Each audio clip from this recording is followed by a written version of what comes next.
All right, welcome back. This is Sun Up on Shobiz TV. My name is Natalia, and it is again my pleasure knowing that you're here with me and going through the 2 hours with me. That's very exciting. So my guest just joined me in the studio, but allow me to say a happy birthday going out to Mr. Amos Addo.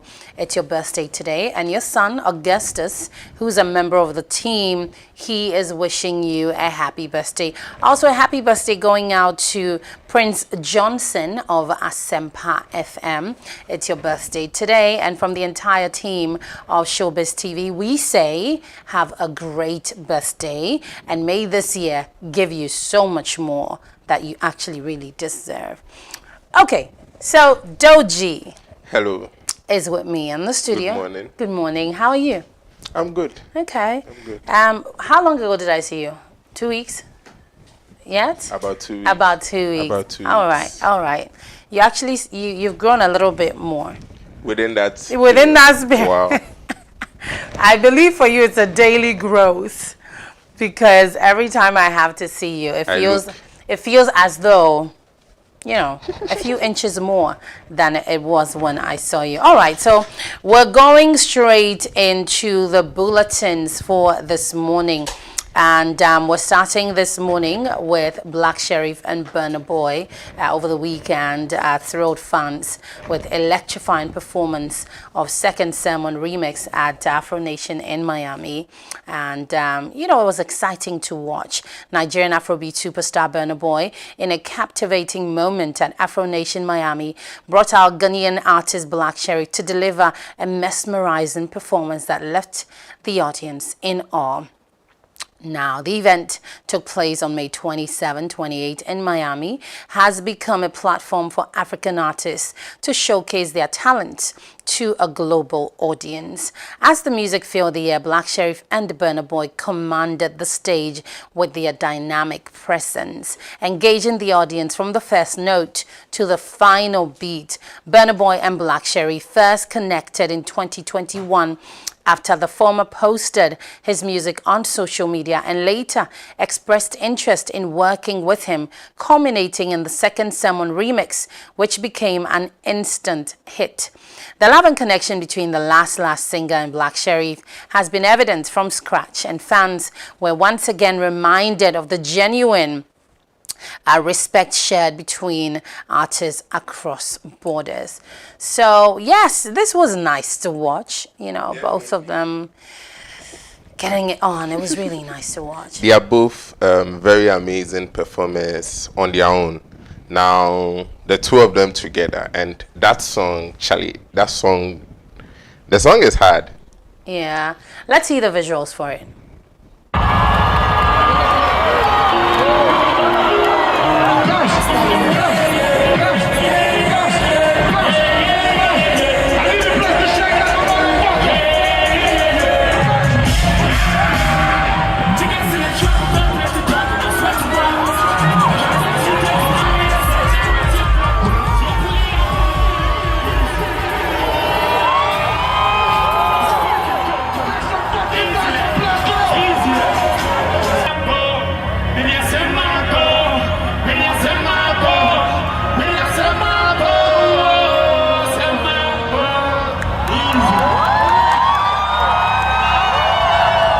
Yes, it's really exciting to see you and two people who have such a great connection, two very talented artists come together, you know, on a song like this, and you can tell the crowd was on fire for them.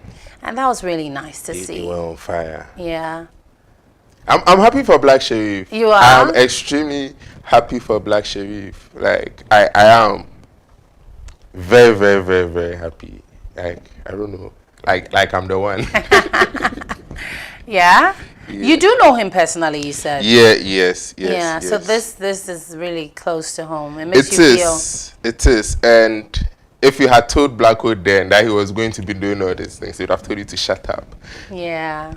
Yes, it's not that he didn't believe in himself, but it all seemed so far-fetched. And if you look at his growth in the industry, everyone is surprised because things seem to be happening to him so fast. Previously, we've been used to such developments like stretching over a longer period of time. And it's like, nah, fam, he just jumped on the scene and he's doing it. Yeah. He's doing it. And I'm amazed. I'm amazed. And Charlie, it's very inspiring. It is. It is very inspiring. Very inspiring. Now, on the back of that, Ghana will have a representation at the Afro Nation in Portugal, which is scheduled for June 28-30, 28-30, 2023. Now, Ghanaian trio of Black Sheriff Jackie and Camido will perform at the event alongside other musicians from Africa. Now, this will be the first time the three Ghanaian musicians will perform on this monumental stage with other artists including Burna Boy, 50 Cent, Buba, Ashake, Fireboy, DML, Oxlade, Aya Star. It just goes on and on and on. And I'm excited. Camido, Black Sheriff, Jackie. Yeah.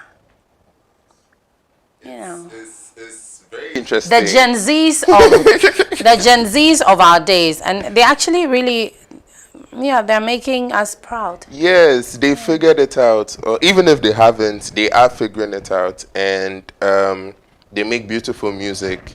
They are investing in like performance and learning how to control the crowd.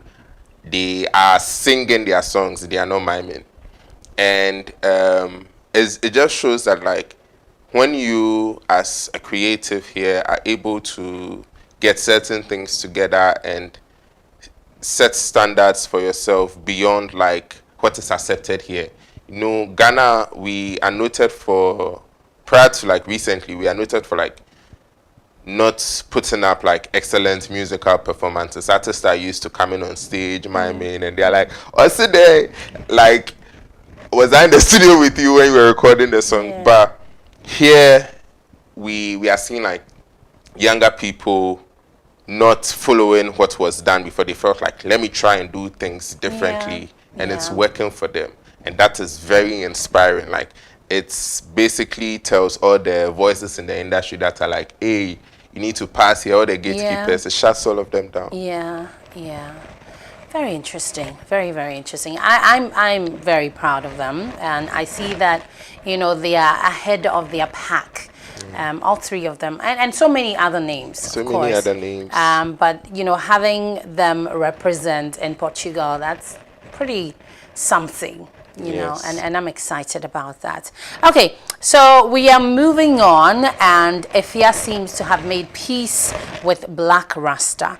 Now, we remember when, you know, some time ago, there seemed to have been Black Rasta, who is that? a little bit of a, you know, back and forth he between... makes funny songs. Yeah, the both of them. Now, in a surprising turn of events, Ghanaian singer Efia has openly expressed her deep admiration and love for Black Rasta, following her earlier claim of not knowing him and his work during an interview. Now, according to her, Black Rasta is a person she respects, and there's no way she will ever forget to know him and his contributions to the industry. She stated, "Oh yes, I'll never not know that man ever again in my life. I will know him every day, forever and ever, and I pay respect to him for his job and everything he does."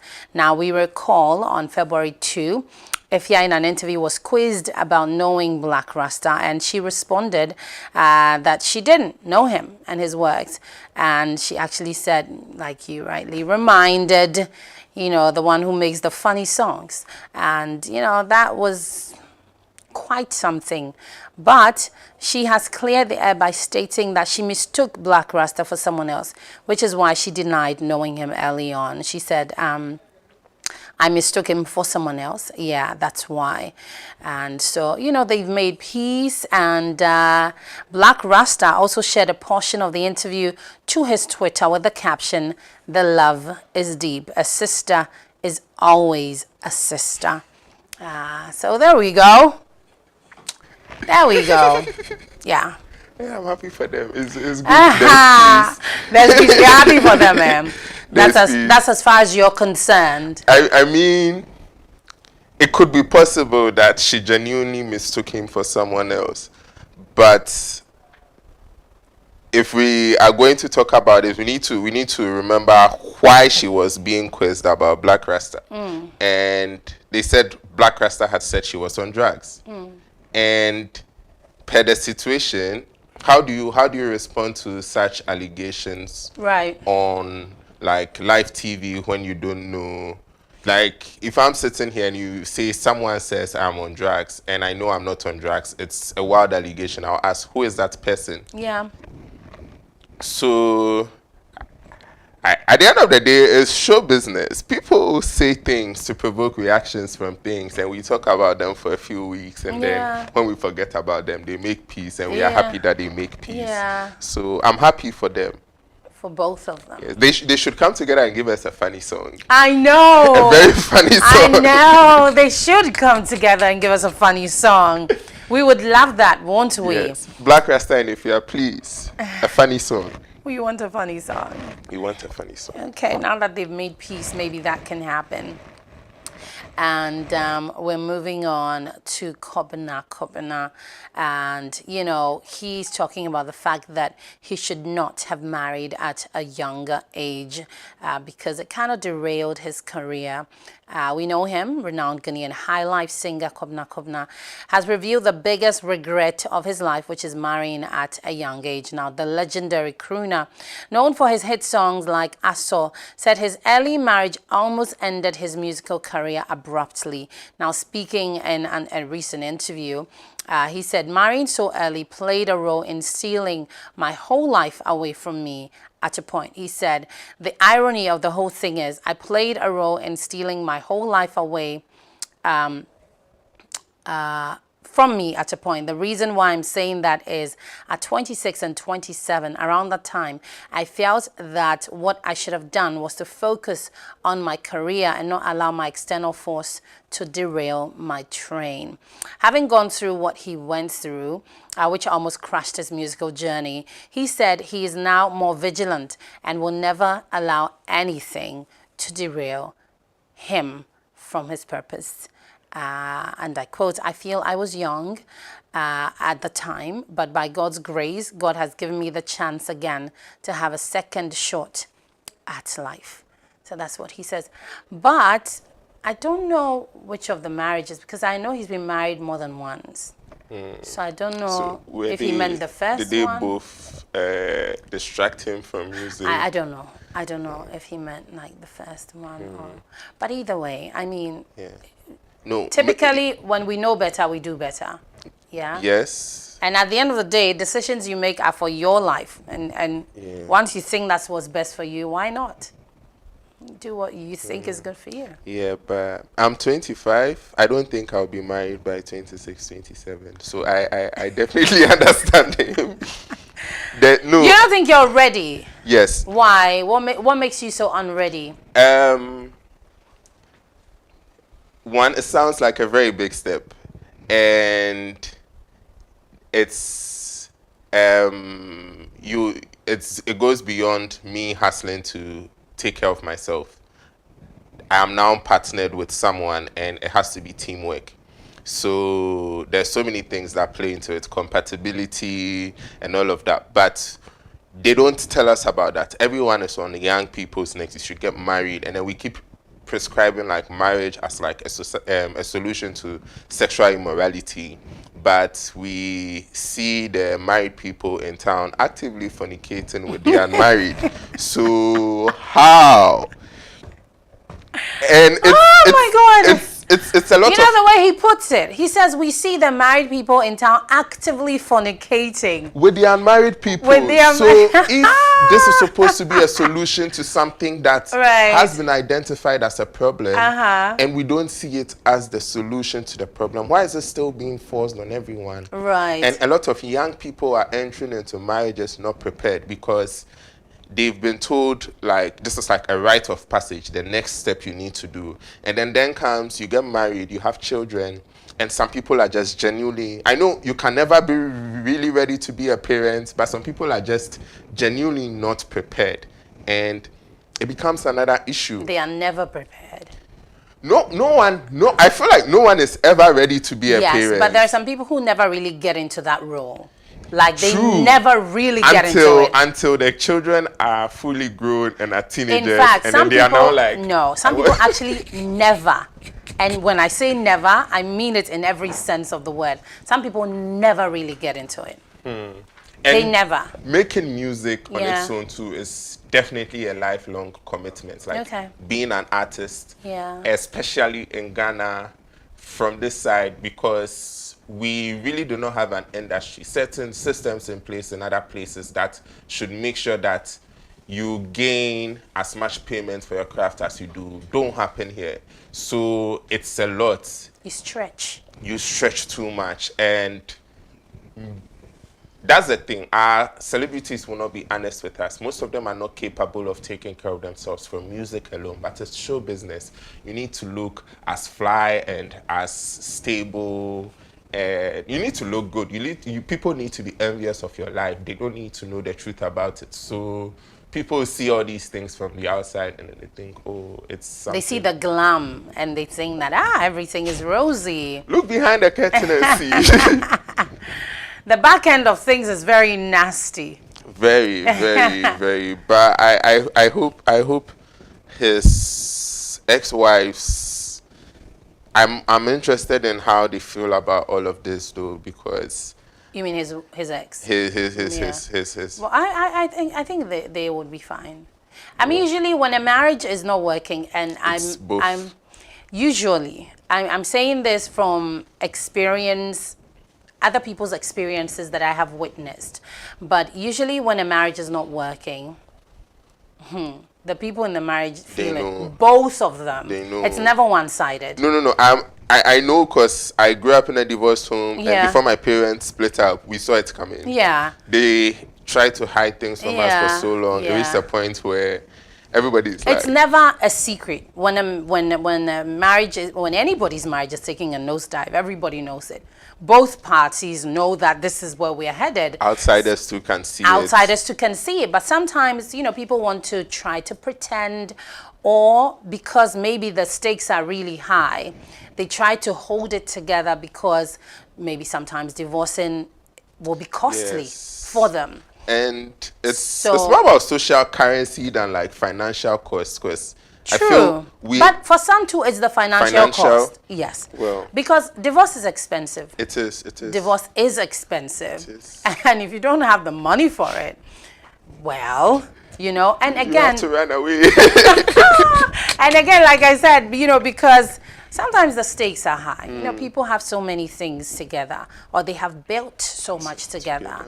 Apart from the things that you can see, there's always also the emotional The investment. whole, now I need to go back to, There's so much involved. hello, how are you? What is your favorite color? What's your favorite what's your favorite food? So there's so much investment that has gone in, the ones that you can see and the ones that you cannot see. And some people settle in the fact that, even though things are not working, let's just stay here. And everybody can find other means of happiness or survival, but let's just stay here, because it's going to cost way too much for us to split up. There are so many marriages that are over, but the marriage still remains.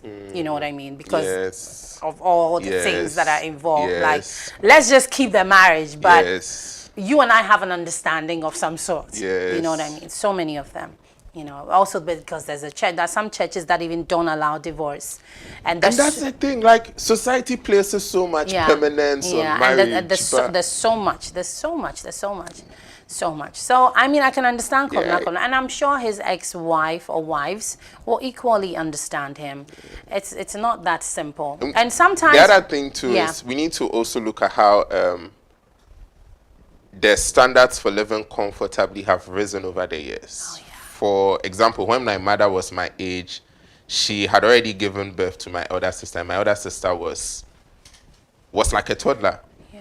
So basically, it was easier for people to be financially stable then. Things were way better.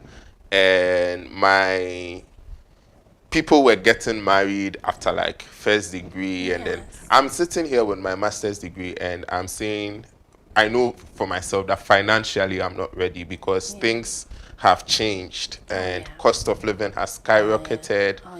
Rent is super expensive. You cannot really own homes if you don't have a lot of money now. Absolutely. Where are the children going to go to school? School fees and all of that. Like it really is true. Even the calipo that you put in their bag for a snack. I mean, definitely, things are not the same. You know, I remember when my dad was alive, he would talk about the fact that when he was like 25, he owned 3 homes and this and that. I'm like, at 25, what were you doing? You know what I mean? But back then, it was so easy for those things to happen. Today, you know, typically a 40-year-old is still struggling, you know, out on an average, trying to pay rent and, you know, make things happen. Trying to find solid grounds in their career. Absolutely, you know, because it's not as easy. It really is not as easy. And these days, look, to be able to find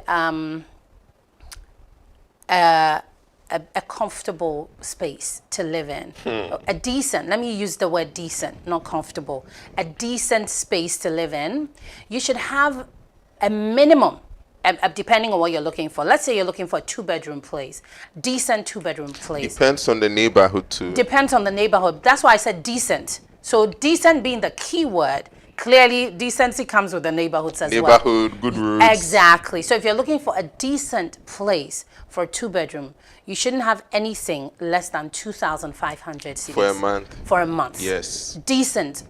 Nothing short of that. Yep. Even that is just a decent place. It's like that.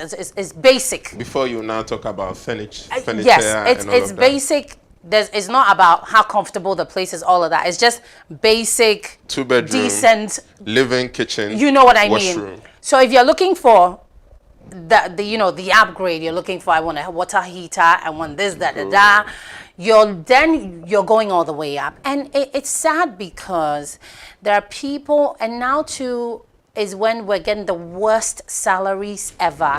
You know, there are people in jobs who have dependents, like there are men, and because I mentioned like a 40-year-old man who averagely is taking home, the average salary in Ghana at the moment, 3,000 a month, average. Yeah. You know what I mean? And that's less than like $300. Absolutely. And you're feeding children, you're paying fees, you're paying rent, transportation, you know, /fuel. ECG, add that one. My goodness. Because I pay, in my place, I spend between 350 and 400 cedis monthly on electricity.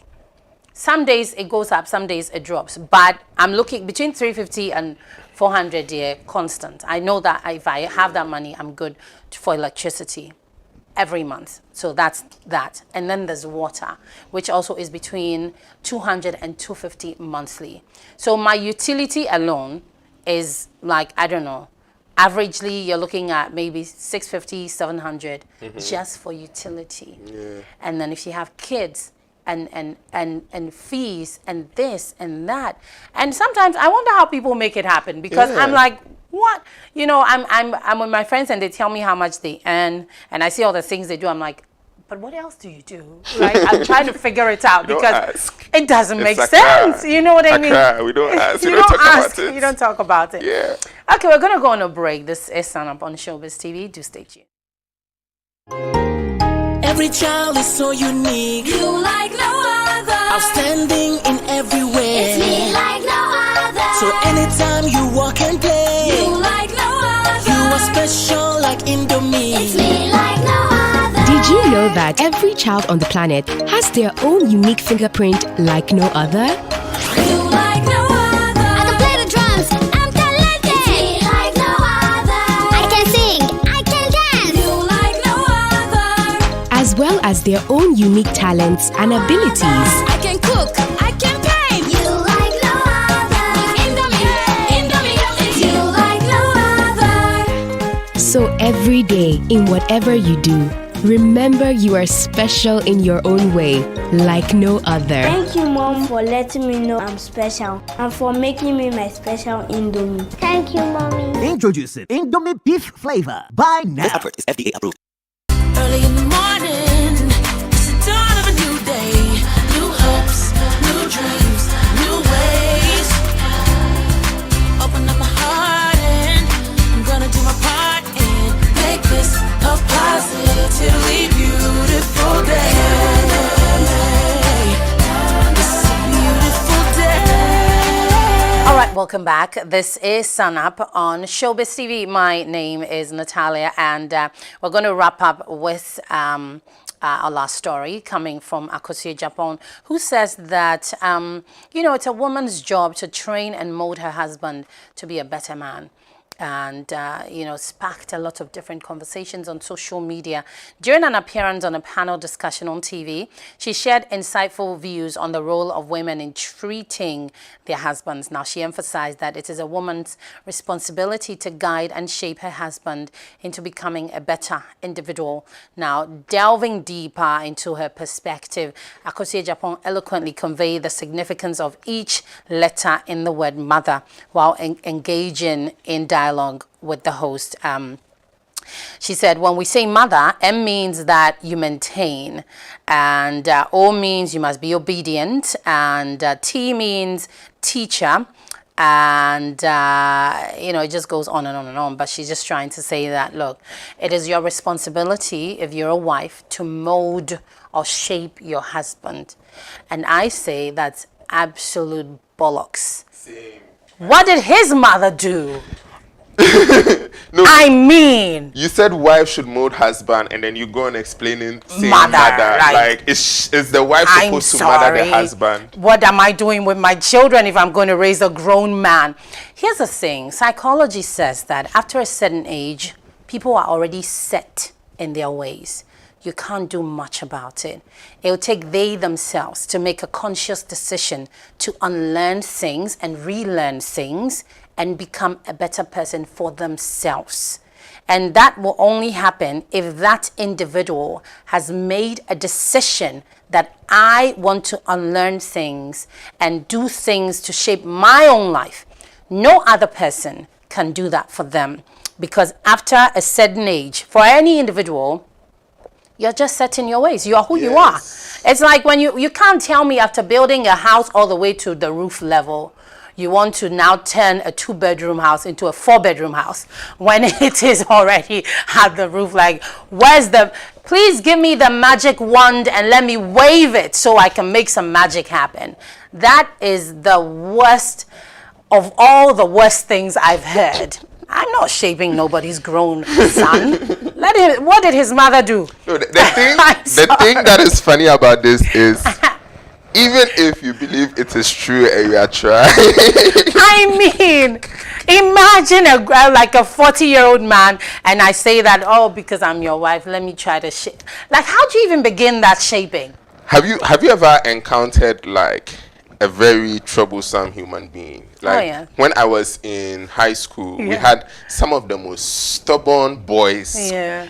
Like, there's some people, if there's trouble and this person's name is not inside there, it's fake news. Yeah. And when you see their families, you think that like sometimes we just assume that troubled people are from troubled homes. Yeah. But there are some cases where the people are from very good homes. Yeah. Like the father is maybe a pastor or something. The mother is this, and then they've been brought up with like the best form of Ghanaian upbringing you could think of. And this person in his head is like all the evilness that was not shared among his family members is all in him. How do you change someone? Like, there are people that their parents have given up on them because it's like, see, I have tried from the time you were little. Do what you want.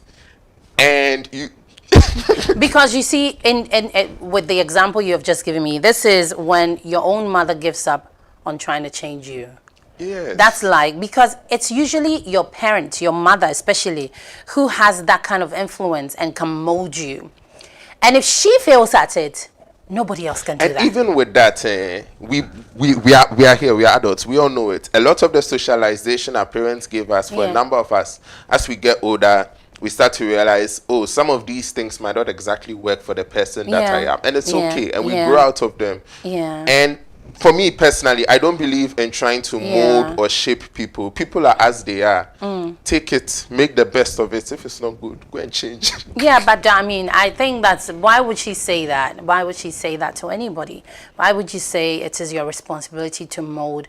As a wife, it is your responsibility to, what's the word I'm looking for? To motivate, you know, your husband, to inspire them, to, you know, give them vim, like, about things that they want to do. Like, you're always encouraging them. You say nice things to them. I mean, for the most part, if they haven't pissed you off, you say nice things when they piss you off too. That's another different thing. But, you know, you try to be nice about things. You give them good food, you know, and good everything else. And just be a nice human being to your partner.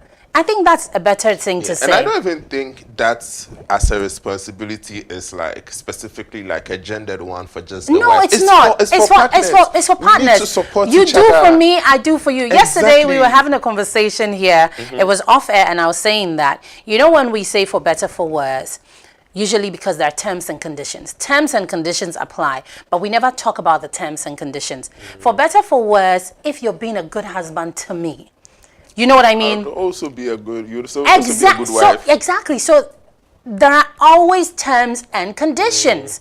That is why people divorce, because the terms and conditions could not be met. Exactly. So it's not just something we say we don't say it in a bubble and it's not realistic. The reality is, when I say for better, for worse, I'm hoping that I will bring my A game to the table. I'll be the best wife I can be. I'll encourage you. I'll feed you good upstairs and downstairs and everywhere else I can feed you. I will make sure that you're happy to the best of my ability. I'll do everything. I'm hoping you do the same for me. Yeah. If that doesn't happen and the scale balances sideways and one person is carrying all the weight and that is a breach of the contract, that is not for better, for worse, because you can't expect that when you're not bringing your A game to the table. I will be on the I will be bearing the brunt of the worst. You know what I mean? I get you. And I will say that, oh, Semika say for better, for worse. In So I have to be inside. You know what I mean? So I'm bearing the brunt of the worst, and you're okay deliberately doing what you're doing, not holding your end of the bargain. And I'm just saying because I said vows, it's okay. No, that is a breach of the contract. So that also gives me room to do whatever it is I want to do to level the scale for me. And that's the thing that we don't talk about when it comes to marriages. Yesterday, I actually made a post on social media saying that there's so many things that happen in marriages that are unfair to the people in the marriage. It's not just about infidelity. People think that, you know, when somebody has gone to cheat, like, okay, because this is sexual, then it brings everything, or it makes everything so big. But there's a lot of disobedience. Not disrespect is what I'm looking for, not disobedience. There's a lot of disrespect in the marriage. Okay, there's a lot of people who are just indifferent. They don't care about you, what you do, what you won't do, no encouragement, so many things. But we don't place value on them. No. It's nothing. It's just waiting for one person to cheat so that, aha, you want to kill me. But we forget about everything else that holds the marriage together. It's a scale that should be here. The minute it tilts and one person is bearing the weight, that is the end of the for better, for worse, when it's not there, because there's always terms and conditions apply. Because if that wasn't the case, nobody would divorce. I agree with you. Another thing I've also noticed is it's not just for marriage but also relationships. We tend to mind the role that compatibility plays in all of this. We think it's okay with just our love and our feelings, and we don't realize that they are set, like, human beings are such that we're supposed to like complement each other, and sometimes you and someone can no longer get along. Yes. It happens. Oh yes. It happens. Oh, yes. like certain petty things start to annoy you. Evolve. Yes. It's a thing. And it's just a natural thing. Nothing has to happen for people to evolve. People change. You know how the things you loved 10 years ago you really don't like again? That's just what it is. If I fell in love with you 10 years ago and you slack and you feel like, yeah, we are there, so then you can't plant a seed, okay, and not water it, expose it to the sun, give it all the care it needs, and expect that it will grow and flourish. No. The fact that I fell in love with you, or we fell in love, both of us, and we are together, and we're not nourishing each other, people will evolve. Experiences and, things, knowledge that we get to know and pick up, it will change people. And over a period, I'm not attracted to you anymore. I don't want to be in the marriage with you anymore, And you find that people will say, but Bibia is you know what I mean? Why am I baby? You just didn't realize it. Yeah. There's a lot we don't communicate. There's a lot we don't communicate because so much has happened. And a lot of people also just like to ignore their partners. And when I say ignore them, I don't mean like abandon them. They'll do their stuff. I mean, they'll take care of the home, pay fees, do this, buy stuff for you and all of that. But they ignore your emotional needs. They are not available for you emotionally. And that's especially for women. That's when we tend to have conversations with people on the outside. Like somebody comes in your DM and says, oh, hey, what's up? And you hold on to that conversation for dear life because you're not getting it from anywhere else. Even though you have a partner or a husband or whoever they are to you, because you don't get that, sorry for my language, but any fool will get your attention because they are presenting you with what you lack. And these are the things that we need to communicate, because if we don't, you get to a place where everything has fizzled and everybody's looking at each other like, what happened? Yeah, and society tends to be very interesting because the same way a wife would, like you said, using your language again, will be swayed by attention from any fool. Yeah. Usually the husbands tend to be these fools inside other women's DMs. Oh, tell me about it! Tell me about it. What is the point? I know. We're just going around in circles, all of us. What is the point? We're just going around in circles, all of us. And for me, I feel like we're just going to wrap up right now, but I think that my last submission to this entire conversation will be that for any husband who has what it takes to entertain another woman but not his wife, I'm sorry, but you don't deserve to have a wife in the first place. You know what I mean? Because the same effort it takes you to go around entertaining other women when you have a wife, but why won't you put that effort into your home? You know what I mean? Unless you can multitask and you say that, oh yeah, I can give my wife attention, I can also give you. I mean, there are people who are able to do that. I have no problems with. If you can multitask, Chalet, do your thing. That's entirely up to you. But if you're ignoring your wife or your home or your partner and balancing all the attention onto other women. Anyway, I'm sure eventually the consequence will come to bite you in the behind. But right now, thank you. I doubt that. It really never really happens. It never really happens like that. Yes, we men tend to get away with murder. You get away with murder. Say it. Okay. Not murder, but a lot. Yeah, because, not all the time, but mostly. Yeah, because society aids you. That's basically it. All right. Yes. So we're wrapping up here. I intended to open the phone lines, but I think we'll have a lengthier conversation on this tomorrow morning on Sun Up, so that I would love to hear what you think about, a woman or a wife almost raising her husband, a grown man. I want to know what you think or how you feel about it. Molding him into the man like clay. We'll get into that conversation tomorrow, so help us God. But in the meantime, I want to say thank you for joining us on the show. You're simply the best. So help us God. We're coming back tomorrow, 7 to 9 a.m. Shouts going out to the entire team. Enjoy the rest of your day. Good morning. Dawn of a new day.